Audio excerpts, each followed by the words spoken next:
Bienvenidos sean todos a esta transmisión. Vamos a dar inicio a la transmisión en vivo del programa ¿Qué pasa después de la muerte? Y este tema nos lleva y nos ha llevado a el tema de la resurrección. Si se está escuchando, por favor, háganme una señal. Parece que no, ¿verdad?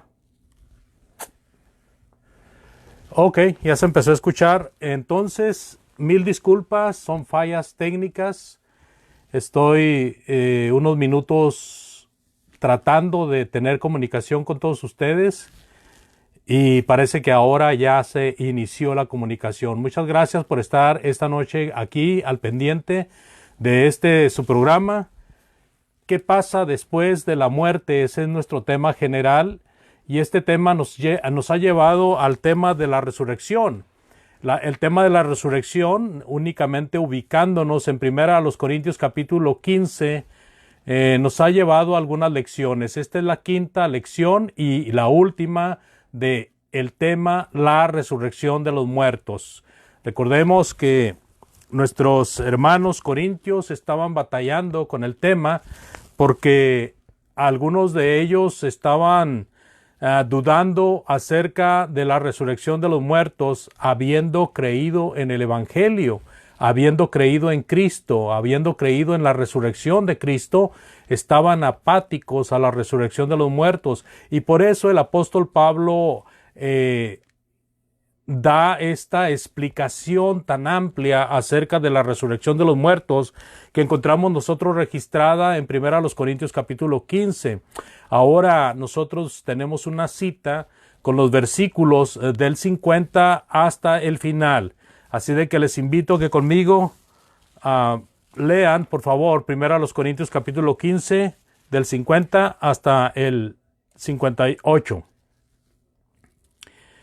Fíjense ahí, dice el apóstol Pablo, pero esto les digo, hermanos, que la carne y la sangre no pueden heredar el reino de Dios, ni la corrupción hereda la incorrupción. He aquí os digo un misterio, no todos dormiremos, pero todos seremos transformados. En un momento, en un abrir y cerrar de ojos, a la final trompeta, porque se tocará la trompeta y los muertos serán resucitados incorruptibles y nosotros seremos transformados. Porque es necesario que esto corruptible se vista de incorrupción y esto mortal se vista de inmortalidad. Cuando esto corruptible se haya vestido de incorrupción y esto mortal se haya vestido de inmortalidad, entonces se cumplirá la palabra que está escrita, sórbida es la muerte en victoria. ¿Dónde está, oh muerte, tu aguijón? ¿Dónde, oh sepulcro, tu victoria? Ya que el aguijón de la muerte es el pecado y el poder del pecado la ley. Mas gracias sean dadas a Dios que nos da la victoria por medio de nuestro Señor Jesucristo. Así que, hermanos míos, estad firmes y constantes, creciendo en la obra del Señor siempre, sabiendo que vuestro trabajo en el Señor no es en vano. Vamos a hacer algunos paralelismos, amados, con 1 Tesalonicenses capítulo 4. Les digo para que estén listos, 1 Corintios capítulo 15, los últimos versículos, y 1 Tesalonicenses capítulo 4, versículos del 13 al 18. Va a haber que hacer ahí algunos paralelos para entender mejor el tema y ver por qué a los tesalonicenses les trata de una forma y a los corintios de otra. Hay diferencias en cuanto a las inquietudes en cada una de las iglesias. Uno era el problema en la iglesia de Corinto y otro era el problema en la iglesia de Tesalónica. En esta lectura, amados, empezando del versículo 50,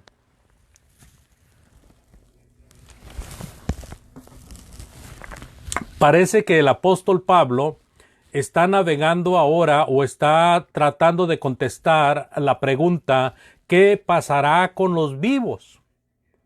¿Qué pasará con los vivos en el día de la resurrección. ¿Qué pasará con los vivos en el día de la resurrección? Fíjense, mientras que Tesalónica tenía preocupación por los muertos, los corintios, al parecer, tenían preocupación por los vivos en el día de la resurrección. Este versículo 50 al 52 dice: pero esto digo, hermanos, que la carne y la sangre no puede heredar el reino de Dios, ni la corrupción hereda la incorrupción. He aquí les digo un misterio: no todos dormiremos, pero todos seremos transformados. En un momento, en un abrir y cerrar de ojos, a la final trompeta, porque se tocará la trompeta y los muertos serán resucitados incorruptibles y nosotros seremos transformados. Bueno, mientras que la respuesta del apóstol Pablo aquí es a los que vivan para cuando venga la resurrección, en Tesalónica empieza tocando el tema de los que habían muerto en Cristo. Vamos a 1 Tesalonicenses capítulo 4, versículo 13, por favor. 1 Tesalonicenses 4:13. Tampoco queremos, hermanos, que ignoréis acerca de los que duermen, para que no se entristezcan como los otros que no tienen esperanza. ¿Se fija? Entonces, aquí la importancia, regresando a 1 Corintios capítulo 15, el apóstol Pablo, teniendo este trasfondo de esta inquietud, ¿qué pasará con los vivos? Les dice: hermanos, les tengo que decir esto. La carne y la sangre no pueden heredar el reino de Dios.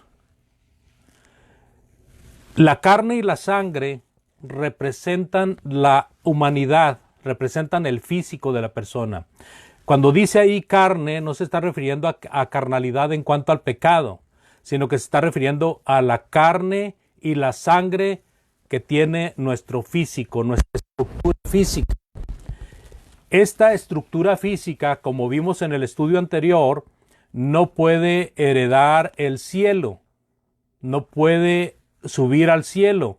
Cuando aquí el apóstol Pablo dice el reino de Dios, se refiere al cielo también, se refiere al cielo. En cuanto al reino de Dios, debemos de recordar nosotros, y por ahí tengo una serie de estudios acerca del reino de Dios, que al menos se usan 4 conceptos acerca del reino de Dios en las Sagradas Escrituras. El primer reino de Dios que se menciona en las Sagradas Escrituras es en cuanto al reino universal de Dios. Dios reina sobre todas las cosas, es dueño, es creador de todas las cosas, y todas las cosas están bajo su control. Ese es el reino de Dios universal, manejado en todo tiempo, usado en todo tiempo. Pero en el tiempo de los judíos, cuando fue dada la ley de Moisés, esto fue reconocido como el reino de Dios. Israel fue reconocido como el reino de Dios, porque era donde Dios se manifestaba y donde estaban los que servían a Dios. Así de que este es el segundo concepto de reino de Dios que se maneja en las Sagradas Escrituras. El reino de Dios, Israel. El primero fue el reino de Dios universal. El tercer reino, amados hermanos, es el que comprendemos mejor ya que vivimos en él. Es el reino de Dios en el tiempo de la redención. Es el reino de Dios en el tiempo de Cristo. Es la era de Cristo, hermanos. No es la era cristiana. No hay ninguna cristiana que sea dueña de la era. Es la era de Cristo. Es la época de Cristo. Así de que cuando hablamos de esta tercer forma de identificar reino de Dios, estamos hablando de ese reino de Dios que Jesucristo vino a establecer. No lo va a establecer, ya lo estableció. Fue establecido inmediatamente después de su ascensión al cielo. Él, con su vida, con su sangre, ganó y pagó para que ese reino existiera. Y ese reino, amados hermanos, podemos analizarlo en otro estudio, en otra ocasión, pero es un reino paralelo. Se maneja alternativamente iglesia del Señor, iglesia de Cristo, iglesia de Dios, como usted le quiera llamar, como se le llama en las Escrituras, se le llama de algunas formas, no como los hombres lo llaman hoy, pero sí de algunas maneras en las Sagradas Escrituras se conoce a la iglesia del Señor, se le llama también la familia de Dios, el cuerpo de Cristo, la congregación de los discípulos, etcétera. El punto aquí, amados, es que cuando hablamos del reino de Dios, en esta tercera forma, es el reino de Dios en el tiempo de la redención, ese reino de Dios que fue edificado en el tiempo de los apóstoles. Esto vino a ser posible cuando la iglesia fue establecida en el año 33 después de Cristo nuestro Señor, en aquel día de Pentecostés después de la ascensión de Jesucristo. Así de que tenemos ese tercer concepto en cuanto al reino de Dios. Aquí en 1 Corintios capítulo 15, versículos 50 y 51, está hablando de heredar el reino de Dios. Cuando dice que la carne y la sangre no pueden heredar el reino de Dios, está haciendo inferencia de que entonces la otra forma de cuerpo o la otra sustancia de cuerpo sí puede heredar el reino de Dios. Aquí ya no se refiere al reino de la redención, ya no se refiere al reino terrenal establecido por Cristo en el año 33, se refiere al reino eterno en los cielos, amados, al reino eterno en los cielos. Así de que esta situación es muy interesante, porque mientras está hablando de que el físico nuestro no puede heredar el cielo, también nos está diciendo que nuestra carne, nuestra sangre, no pueden vivir en el reino eterno de Dios. Conste que en el reino de Cristo estuvieron viviendo antes de la resurrección. Pero ahora, para vivir en el reino eterno, en el cielo, necesitan recibir un cambio en su cuerpo, una transformación. Versículo 51. Bueno, el versículo 50 termina diciendo, ni la corrupción hereda la incorrupción. Este es un énfasis de las dos cosas que nos dijo al principio. Al principio nos dijo que la carne y la sangre no pueden heredar el reino de Dios. Ahora nos dice que la corrupción no hereda la incorrupción. No sé si se entienda el paralelismo y también la alternancia en cuanto a que el reino de Dios se refiere a la incorrupción y en cuanto a que la carne y la sangre se refiere a la corrupción. ¿Por qué? No estamos hablando de pecado, estamos hablando simple y sencillamente de un cuerpo físico que se deteriora. Estamos hablando de un cuerpo físico que llega a pudrirse, hermanos. A pudrirse. Recuerden cuando Lázaro falleció. Ya cuando el Señor llegó a Betania, había sido enterrado, ya había sepultado. Y Marta le dice al Señor, ya huele mal. El cuerpo se descompone, hermanos. Se descompone después de muerto. Así de que aún en vida se deteriora, pero ya después de muerto a las cuantas horas o a los cuantos días empieza a oler mal. Versículo 51. Aquí el apóstol Pablo nos va a decir un misterio. Dice, he aquí os digo un misterio. ¿Qué es un misterio? Un misterio es algo oculto, es algo no revelado. Un misterio es algo que el ser humano no tiene el alcance para comprender. Necesita la revelación de Dios. Entonces ahora Pablo va a descubrir ese misterio, va a abrir ese velo para que nosotros sepamos a qué se refiere el apóstol Pablo. ¿Y cuál es el misterio, amado Pablo? El misterio es, no todos vamos a dormir, pero todos seremos transformados. Dice Pablo, no todos dormiremos, pero todos seremos transformados. Aquí, amados, no todos dormiremos, Recordemos que la palabra dormir o la acción o el verbo dormir se usa para hablar de la muerte física, se usa para hablar de la separación del espíritu, del espíritu que se separa del cuerpo, como dice en Santiago capítulo 2, versículo 26. Ahora, el asunto ahí es que la palabra dormir es muy usada por el apóstol Pablo, también la usa en 1 Tesalonicenses capítulo 4 y en otras partes de las Sagradas Escrituras la usa también para hablar de la muerte. Aún el Señor Jesucristo usó la palabra dormir precisamente en el caso de Lázaro y también en aquella muchachita que resucitó.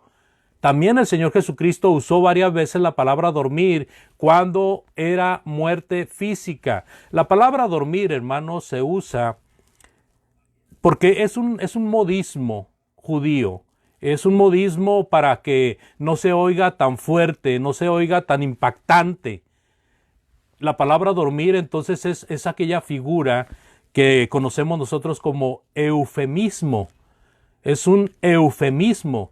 O sea, el eufemismo es la figura que dice una palabra suave por algo que es muy brusco decir. Por ejemplo, nuestros viejitos, ¿verdad? Nuestros padres, nuestros abuelos tenían mucho respeto por las costumbres católicas y el catolicismo decía que era pecado decir parir. La palabra parir era muy fuerte para decir de una persona, que una persona había parido. Se usaba ese término solamente para los animalitos. Cuando un animal tenía una cría se decía parió, no había ningún problema. Pero cuando una mujer tenía un crío y se decía la palabra parir, era como una gran maldición, era como una mala palabra. Pero ahora, gracias a Dios, nos damos cuenta con el tiempo y con el estudio de las Sagradas Escrituras, la palabra parir no tiene ninguna maldad. Es lo más natural, es lo más correcto. Y entonces, en vez de decir parir, se inventaron muchos eufemismos o se usó mucho de la figura eufemismo para decir dio a luz. Dio a luz.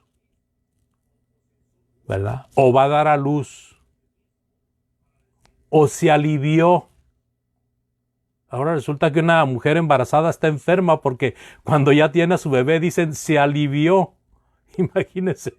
Entonces, son eufemismos y el Señor Jesucristo, Pablo y muchas personas de las Sagradas Escrituras usaron de esta figura para ayudar a un mejor entendimiento y también para adornar la palabra y hacer más fácil la comprensión y no ser un golpe tan rudo en la mentalidad del ser humano tan frágil, tan débil.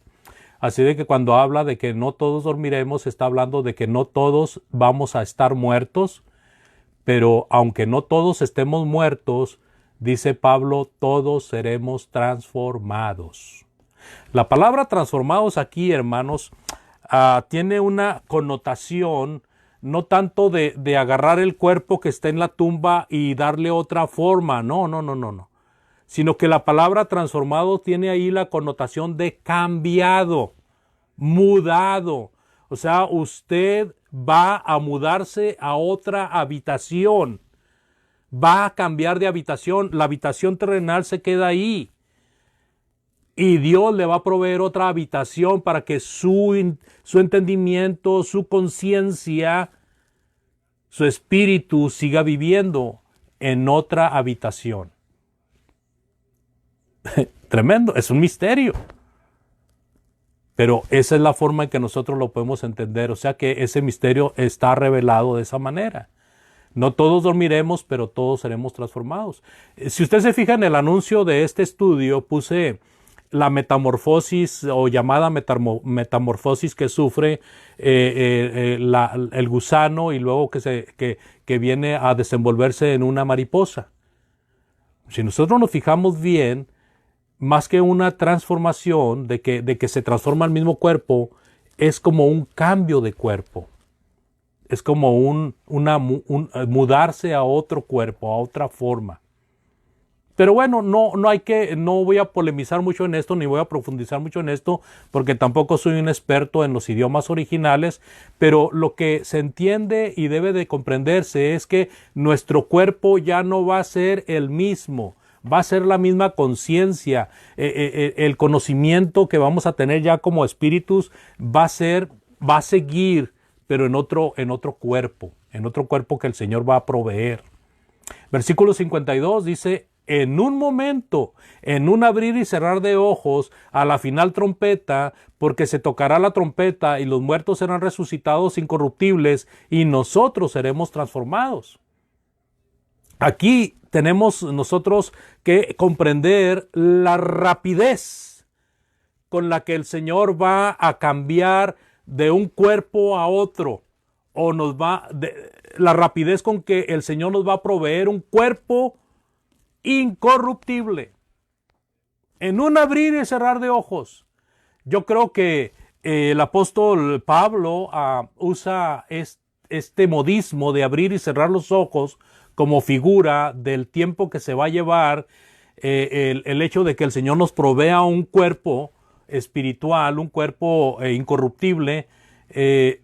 Lo hace de esa manera, pero va a ser en una fracción de segundos. En una fracción de segundos. Si nosotros pensamos y meditamos en que esto no es posible, que nunca ha sido posible, bueno, volvemos otra vez a la situación de todo lo que Dios ha hecho y que veamos nosotros si acaso no podrá hacer esto también. Lo que Dios hace, el hombre no lo puede hacer. Tenemos limitaciones porque no somos Dios. Y Él es Dios. Él es el Todopoderoso. Todo lo que leímos atrás de 1 Corintios capítulo 15 fue una demostración, una gran demostración de cómo Dios tiene el poder para hacer las cosas. Así de que en un abrir y en un cerrar de ojos, a la final trompeta, aquí se refiere en el día del juicio final, en el día de la resurrección. Cuando dice que se tocará la trompeta, no hay tal cosa de que vaya a haber alguien ahí con una trompeta tocando. Está hablando de el juicio final, está hablando del momento de la resurrección, del momento en que vamos a estar delante del juez, del momento en que vamos a ser enjuiciados y vamos a ser despachados cada uno al destino que escogimos mientras vivíamos. Si fuimos fieles con Dios, si caminamos con Dios, a vivir eternamente en el reino de Dios eterno, que es en el cielo. Si nosotros no caminamos con Dios, fuimos muy buenas gentes, muy misericordiosos, muy compasivos, pero no hicimos la voluntad de Dios, entonces iremos a hacerle compañía al diablo y sus ángeles, como hemos leído en Apocalipsis capítulo 20, versículo 15. Y otros muchos versículos.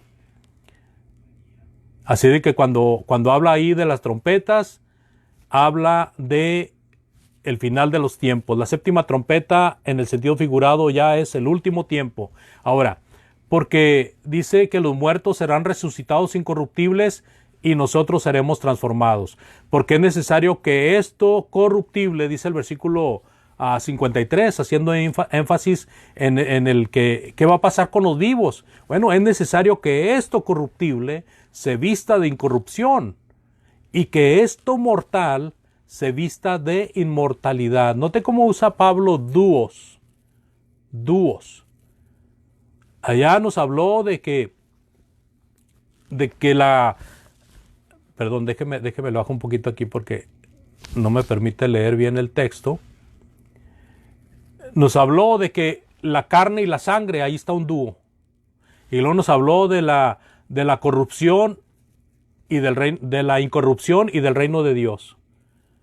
Y luego acá nos está hablando de que es necesario que esto corruptible se vista de incorrupción y que esto mortal se vista de inmortalidad. O sea, corruptible, mortal, ¿verdad? Incorrupción, inmortal. son énfasis para que comprendamos de una forma clara de que va a haber un cambio, porque no podemos ir al cielo y presentarnos ante Dios con este cuerpo, con este físico. Tiene que darnos el Señor, proveernos un físico, un cuerpo transformado, un cuerpo glorificado, un cuerpo incorruptible. Versículo 54, el apóstol Pablo nos dice también: y cuando esto corruptible se haya vestido de incorrupción, y esto mortal se haya vestido de inmortalidad, entonces se cumplirá la palabra que está escrita: sórbida es la muerte en victoria. ¿Sí? ¿Verdad? La muerte es sórbida. Y dice el versículo 56, el versículo 55 antes dice: ¿dónde está, oh muerte, tu aguijón? La muerte pierde su poder, hermanos. La muerte pierde el por qué está aquí. Es como cuando usted agarra una hormiga. Usted sabe que las hormigas pues son muy trabajadoras, ¿verdad? Y son un gran ejemplo para el ser humano en cuanto a la consistencia, ¿verdad? Están sas y sas y sas y sas. Y también a la unidad, ¿verdad? Y sin tener capitán o general o jefes, ellas se agrupan y ellas trabajan de una manera disciplinada. Esas hormiguitas, aunque se ven muy bonitas y hablamos cosas bonitas de ellas, ¿verdad? Si le llegan a picar, pues le va a doler y le van a levantar una roncha.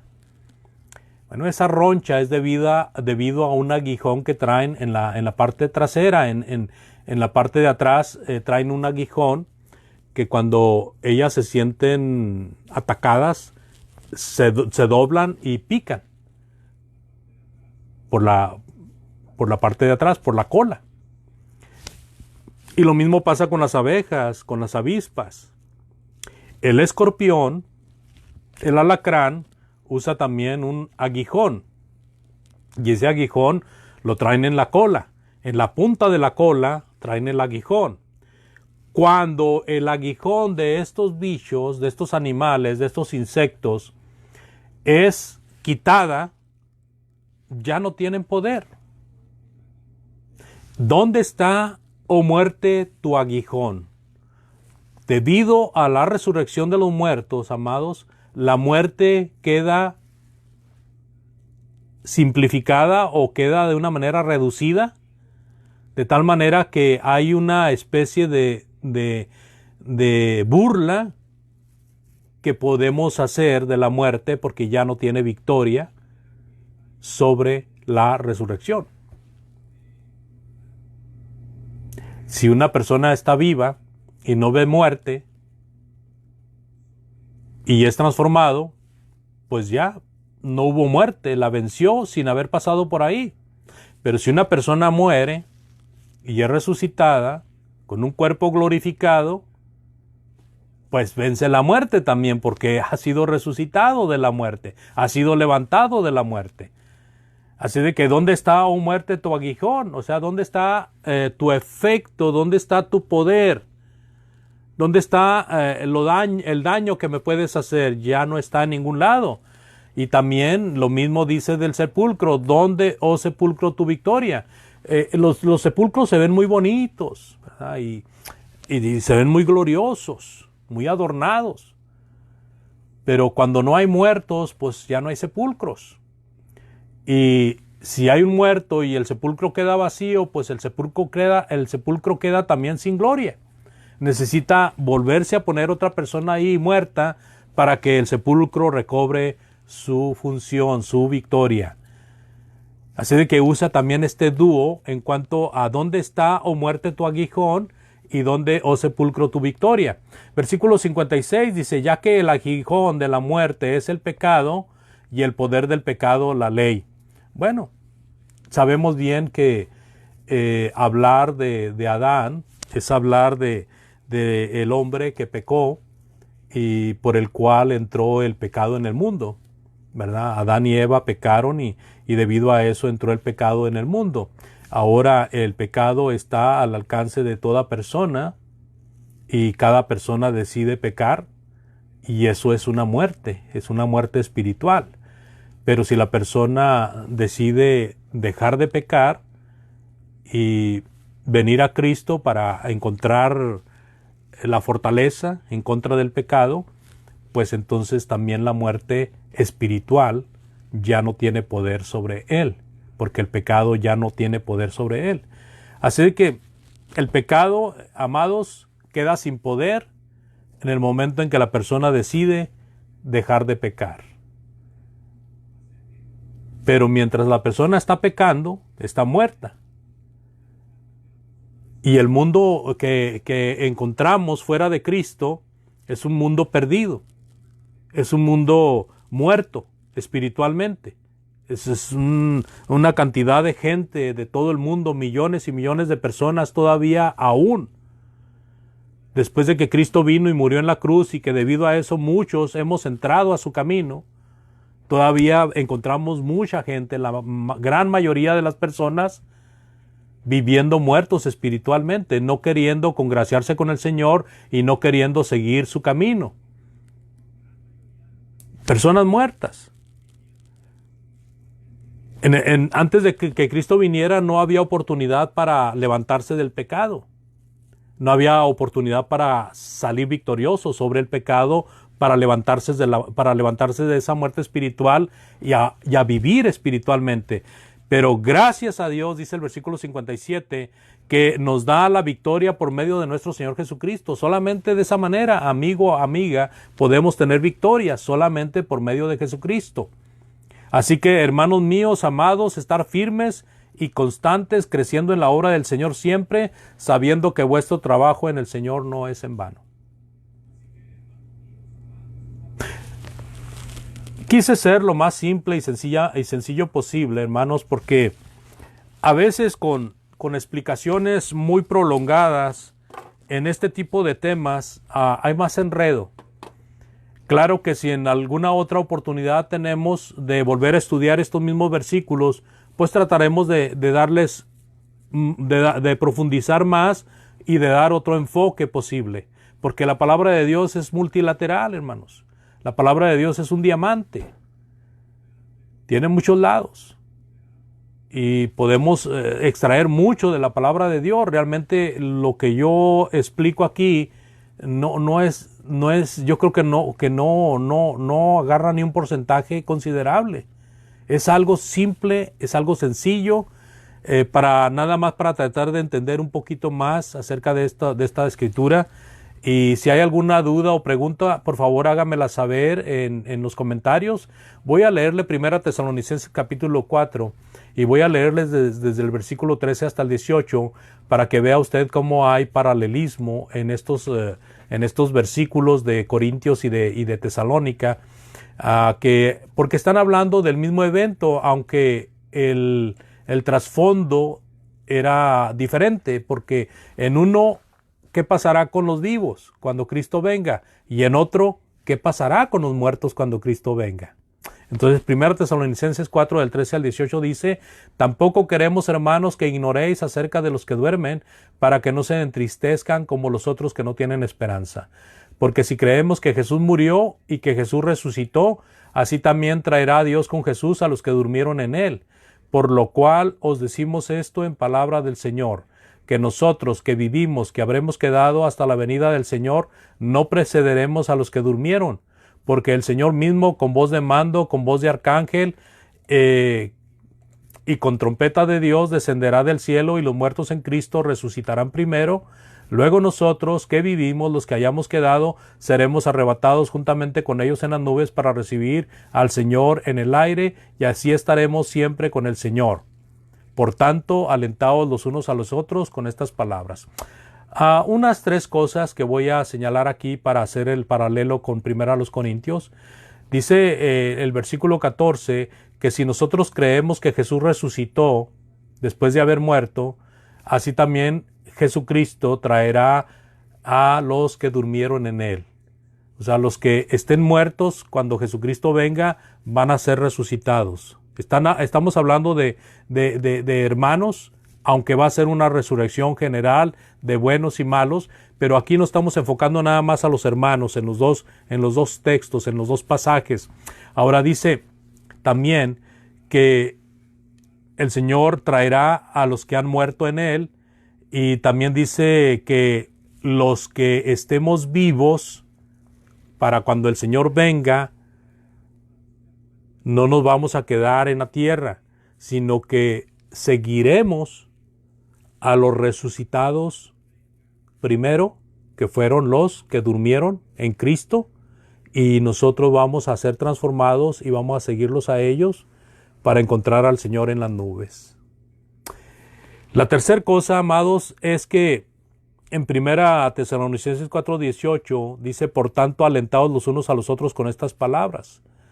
Y esto tiene mucho que ver con las últimas palabras que dijo Pablo en 1 Corintios capítulo 15. Dice, hermanos míos, estad firmes, constantes, creciendo en la obra del Señor siempre, sabiendo que vuestro trabajo en el Señor no es en vano. Son palabras de ánimo, son palabras de aliento. El Señor siempre está animándonos, siempre está alentándonos.